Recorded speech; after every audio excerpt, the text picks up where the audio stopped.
Hello, my name is Lubomir Bic. I am a professor of information computer science at the University of California. And I'm here to talk about protection and security in computer systems today. So in the previous few slides, I talked about these various attacks, what can be done, what are the possible approaches that someone can take to penetrate a facility and commit crime. Now, from now on, we want to look at the opposite. We want to see how to prevent these things. So now we know the dangers, and we know what can be done and how it can be done, and now we can study what are the safeguards to prevent these things. So the first step to any security system is to authenticate the user properly. Because if you have someone who is basically faking to be somebody else, then all bets are off. There is nothing that can be done. So in this section, in this segment, I want to talk about how to authenticate a user. So if someone says, I am such and such, how do we make sure that this is really the case? Now there are different approaches, as you can see, and they are based on various aspects. So one of the most common is the knowledge of some information, passwords. So you present something that you know that somebody else supposedly doesn't know, and this knowledge allows you to enter the system. Sometimes it's not just a password, it's something longer, like a dialogue that you have to actually do. You know how banks do it, they ask you about mother's maiden name and things of that nature. Now the other approach would be to use the possession of an artifact, not knowledge, but possession. And typically that's like an ATM card or some other card that you present. Problem with that is that you can lose it, and so most commonly you would use a combination of the two. So if you go to your ATM machine, you need a card and you also need a PIN number. So the combination of the possession and the knowledge makes it reasonably secure. The third approach is to use biometrics, because every person has some characteristics that are unique to the person, or more or less unique, and so we can measure these to identify the person. And here's a list of things that I want to go through, which is fingerprinting, hand geometry, face geometry, the retina scan, voice print, and signature. Now each has some advantages, disadvantages. Some are cheaper, some are more expensive, some are intrusive, some are less intrusive, some are reliable and some less reliable. So it depends on your application, where you want to use it, which of these will be most successful. So let me go through the list one by one.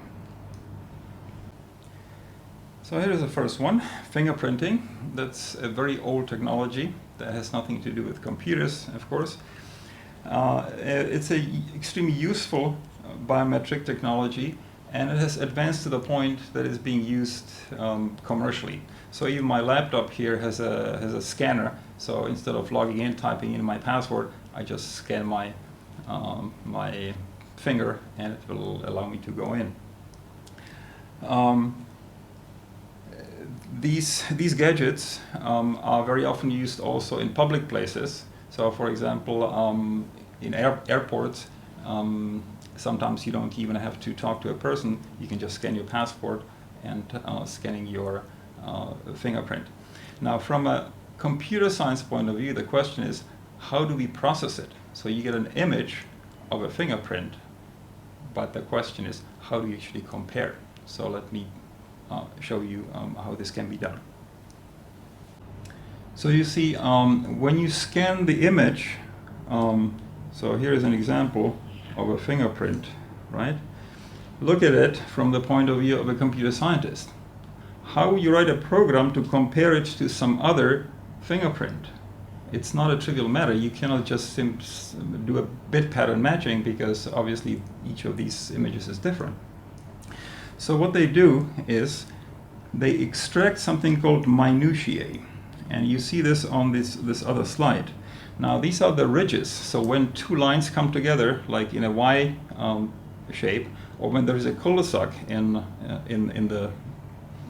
the pattern, that's the point that you can record as a separate point with a direction. And so you see the image here, the final image, which is only the minutiae. So these are the points where the various lines cross or intersect. And that's a simple image that can be then compared to some others. So you count how many of these you have and approximately their locations, and you can do pattern matching. Whereas pattern matching on this image of a fingerprint would be probably impossible to do. Face recognition. Now, if you want to recognize, human beings are very good at recognizing faces, computers not so much, because it's very difficult to take an image, a photograph, and compare it to something else. Bit for bit, it doesn't work. You somehow have to understand the image to be able to say this is the same person or this isn't. So what happens is that we somehow extract the shape or pattern or positioning of these various features. So again, just like with a fingerprint, you don't do an image matching. You extract some features, and as you can see in these images here, you extract face geometry. So you identify the various points on the face, where the nose is, the eyes, and so on, and then you build a map which shows these relationships. So the relationship between the eyes and the nose and the length of size of the mouth and so on. And this is the image. It's not the image itself that is stored. It is this map, these relationships of these various features that is stored in the database. And so each time you do a face matching, so in the airport when somebody walks through and somebody takes a picture, the computer extracts these lines, computes these ratios, and compares it to the database. It's not a matching of a picture to a picture, which doesn't work. The advantage of this is it's passive, so you don't have to ask a person's permission, at least not from a technical standpoint. You can just take an image and see it. That's why it's used in airports to scan who comes in and out. But it is a very highly complex technology. It's not very accurate, and it's complicated in terms of computational intensity. Now here's one that's the opposite, which is very simple to do, and that's voice recognition. So please note, this is not speech recognition. You don't have to understand what the person is saying. You are recognizing the speaker, the pattern of speech. So typically you ask someone to read a sentence, and then you compare it to a pre-recorded sequence in the system to see if it matches more or less. It's very low cost, so there is almost no hardware required, just a simple microphone and very simple software. But it's not very accurate. That's the main problem, because the voice of a person changes all the time. It's different in the morning, it's different in the evening, it's different if somebody has a cold. It even varies whether you're outside or inside. So it's a very inaccurate technology, and it's also subject to noise. So there is all kinds of background noise that makes the recognition possible. But the worst part about this is that it's not very secure, because it can be stolen. It's very easy to record this sentence that somebody is saying and then play it back. So it really does not identify the person. You can very easily fake. If you have a copy of it, you could very easily do that, which you cannot do with other means like the face recognition or fingerprint. Now here's something which is sort of intermediate in terms of complexity, and it's called the hand geometry. So as you see in this picture, you place your hand on some kind of a special device, and it measures, again, it builds a map. It doesn't make an image of the hand.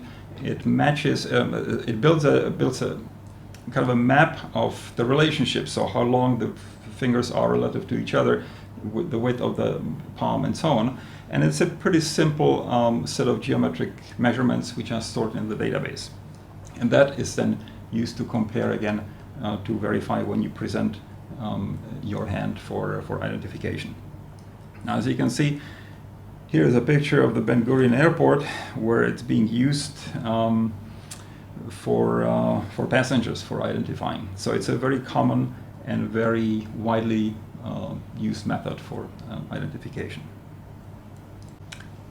Signatures. Signatures are used, or have been used for centuries, of course, to prove various aspects of a person. Now, nowadays it's a little bit different. we don't do this static offline pattern matching.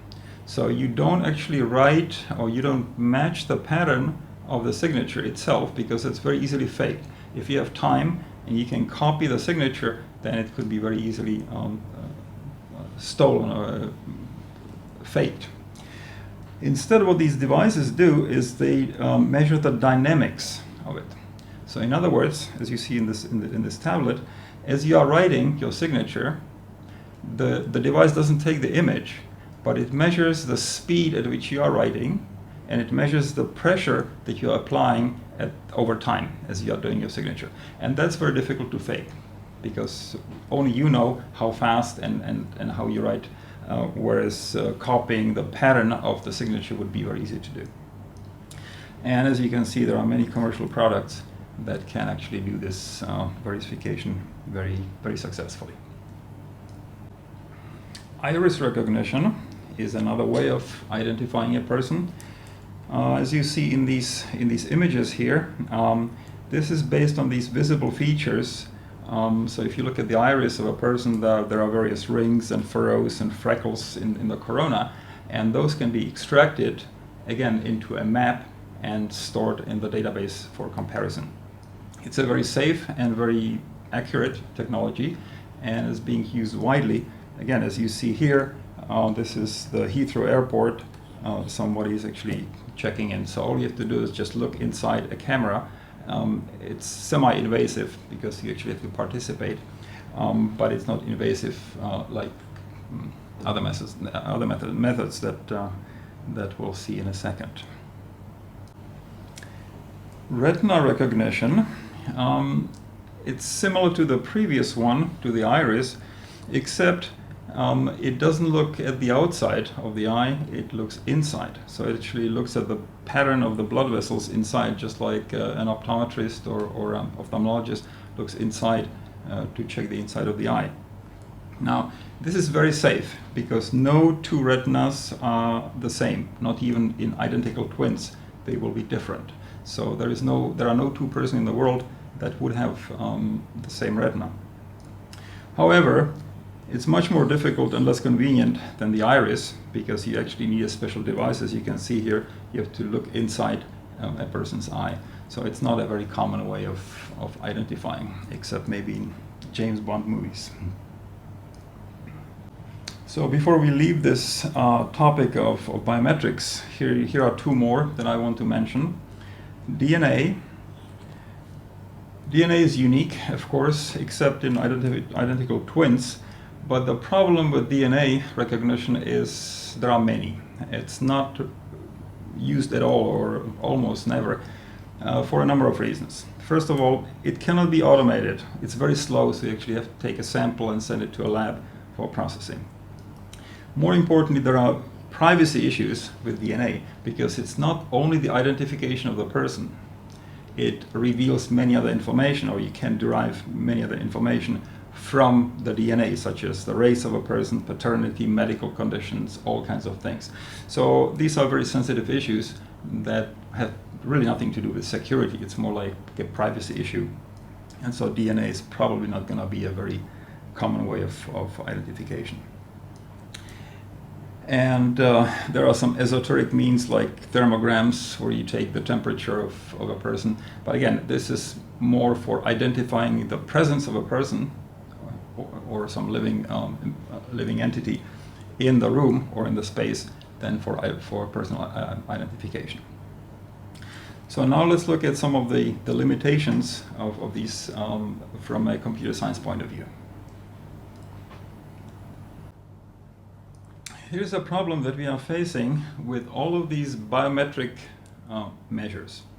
The problem is that there is some uncertainty in the recognition. So ideally you would like the system to say yes or no. Which, like in this picture, you would like to get a 0 or you would like to get a 1. It's a valid or invalid. Just like a password, it either matches or it doesn't match. Unfortunately with the biometrics, it's never black and white. there is always some uncertainty. So the system is going to generate a number between 0 and 1. 0 is, yeah, definitely imposter. 1 is definitely a correct valid user. But anything in between is subject to interpretation. And so you end up with a bimodal distribution, like in this picture. Most of the faked attempts will be clustered around 0. Most of the genuine attempts will be clustered around 1. And so you put the boundary between those two. So anything to the left is no, anything to the right is yes. But unfortunately, sometimes these areas overlap. If the method is very flaky and it's not very reliable, it will give you some numbers or some imposters that actually overlap the genuine attempts. And so you have to decide where you cut it off. So if you cut it off, let's say here at this point, very high, no fake imposters will be able to get through the system, but you will annoy a whole bunch of people who are legitimate users who will be rejected, and those are false alarms. Now, on the other hand, if you put the boundary here to the left, well, then all the genuine attempts will get through and everybody will be happy, but there will be some number of fake that actually slip through. So it's a policy issue to decide where you want to cut, or how many false alarms versus how many imposter acceptances you want to accept in the system, and it depends on the application.